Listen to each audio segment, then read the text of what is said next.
A city carved into solid rock, hidden for centuries in one of the harshest deserts on Earth. And yet, it had water, wealth, and power. Until it vanished.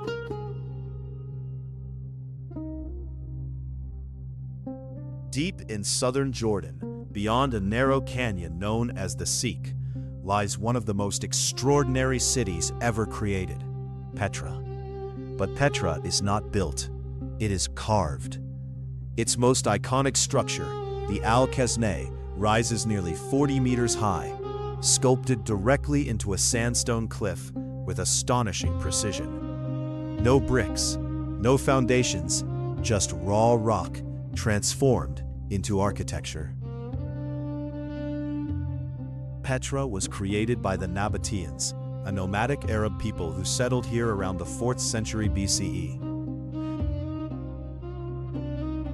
At first glance, this location makes no sense. This is desert. Rainfall is scarce, often less than 150 millimeters a year. But the Nabataeans understood something others did not. This was a crossroads. Petra stood at the intersection of major trade routes, linking Arabia, Egypt, and the Mediterranean world. Caravans carrying frankincense, myrrh, spices, and silk passed through here. And the Nabataeans controlled that flow. They didn't just survive in the desert. Their greatest achievement was not carved in stone. It was hidden in the landscape. The Nabataeans engineered one of the most sophisticated water systems of the ancient world. They carved channels into rock, built dams to control flash floods, and created reservoirs to store water. Ceramic pipes carried water across long distances. Some channels stretched for kilometers.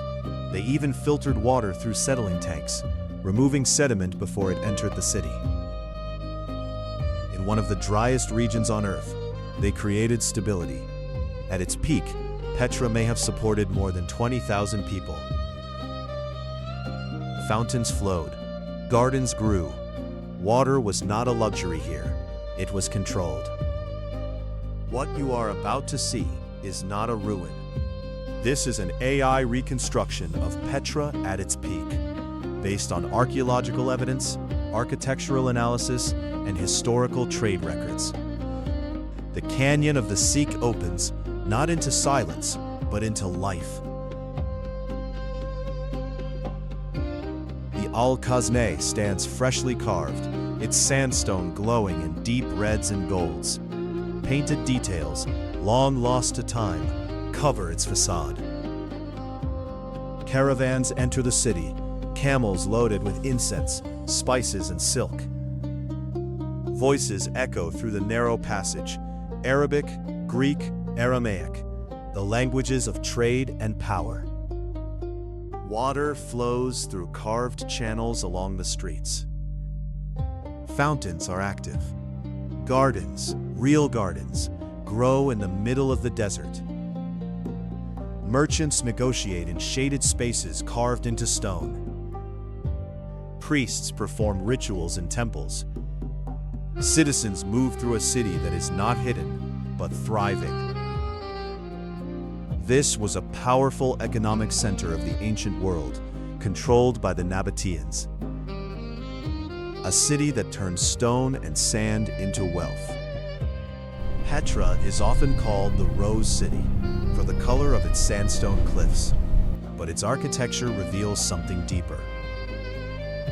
Its facades combine influences from Hellenistic Greece, ancient Egypt, and Rome. Columns, pediments, and decorative elements merge into a unique Nabataean style. More than 800 structures have been identified. Tombs, temples, altars, entire streets carved into cliffs. And still, much of Petra remains unexplored.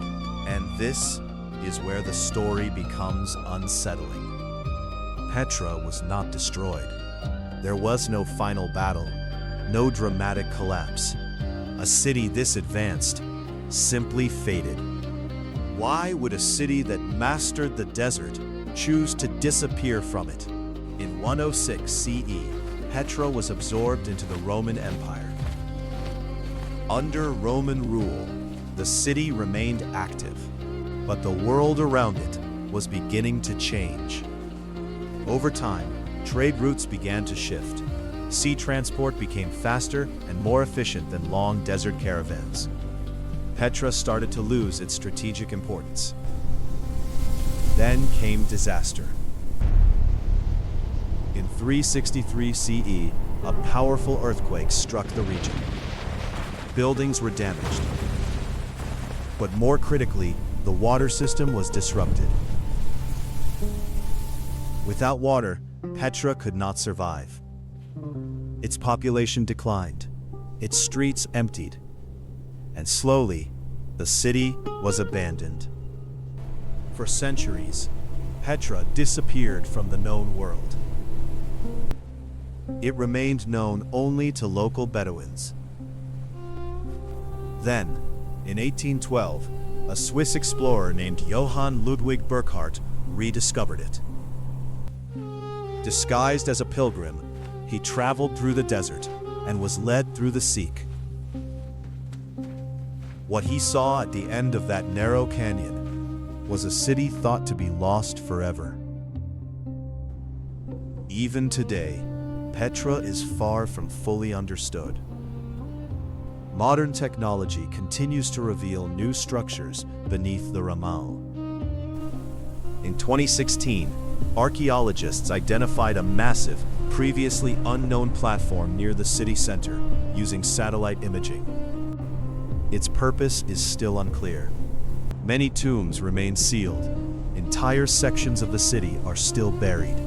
Petra is not fully discovered. It is still being uncovered. Petra is a contradiction, a city of water in a desert, a masterpiece carved into mountains, a civilization that rose to power and then quietly disappeared. The stone remains, but its full story is still hidden beneath the sand.